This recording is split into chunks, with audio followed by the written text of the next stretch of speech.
guys! Welcome back to my channel. So, update tayo. Kaway-kaway dyan sa mga Dasbeya fans.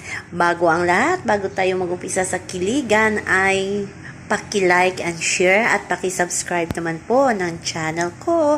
So, ito na nga, very mag-asawa ang atake ng Dasbeya kahapon sa live stream.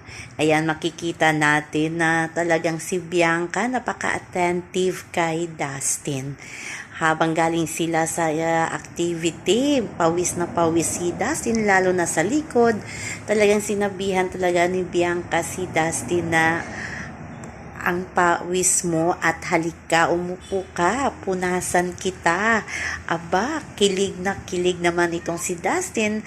At sabi nga ni Dustin, grabe naman, pero talagang pinipigil talaga ni Dustin ang kilig niya sa ginawa na Bianca. Very wifey material talaga itong si Bianca sa ginagawa niya kay Dustin. Ganun na naman si Dustin Talagang napaka-attentive, maalaga din siya kay Bianca, kaya ginagawa din ni Bianca kay Dustin ang ginagawa nito sa kanya. At ito pa, si Bianca lang raw ang may karapatan na humiram ng towel ni Dustin. Nakita nyo na ginamit ni Bianca sa kanyang buhok ang towel ni Dustin. So, alam ko sa mga Dasbeya, solid Dasbeya fans dyan kahapon, 101% siguro ang kilig nyo sa pag-alaga ni Bianca kay Dustin, yung pagpunas ng likod. Ayan, layag na layag kahapon ang Dasbeya.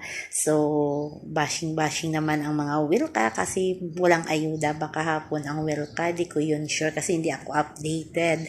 Pero sa Dasbeya ay updated tayo dyan. Kasi isa din ako sa kinikiliki na Dustin at Bianca. So, ito na nga. Kung si Mika pa, competitive duo daw ang Dasbeya or Dasbe. Kaya abangan na lang natin bukas na ang eviction night. Ibuto natin ng BBS, sina Bianca at Dustin o yung duo na Dasbeya.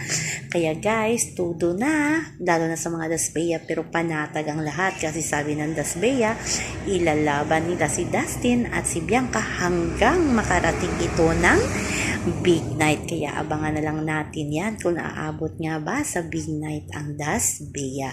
So yan lamang po guys ang ating update sa ngayon. Abangan na lang natin bukas ang eviction night. Maging ready tayo kung sino ang lalabas sa tatlong duo. So now po guys, bye bye. Also remember, wag po tayong baka-stress. Please like, share, and subscribe my channel para ma-update kayo sa mga bago kong upload. Ayan guys, chill lang. Manood tayo uli ng live stream. Baka mamaya, ang dami na namang ayuda sa atin ng Dasbeya. Bye-bye!